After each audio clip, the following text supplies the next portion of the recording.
were going to prune this shrub because it's a little tall, we realized that the reason why there are so many branches here is because we had cut this branch several years ago, so we broke what we call the apical dominance of that particular stem.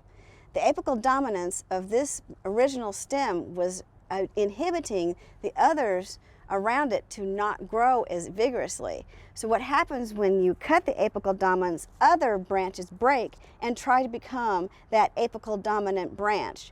And it looks like this one here has one because it's taller than all of the others. But that's what happens when you cut branches and you take away the apical dominance. That's how you can fill in a shrub, by cutting that. And look, we got 5 stems from one cut that was just a single stem before. Wow, that was quick. If you want quick gardening tips, just subscribe below.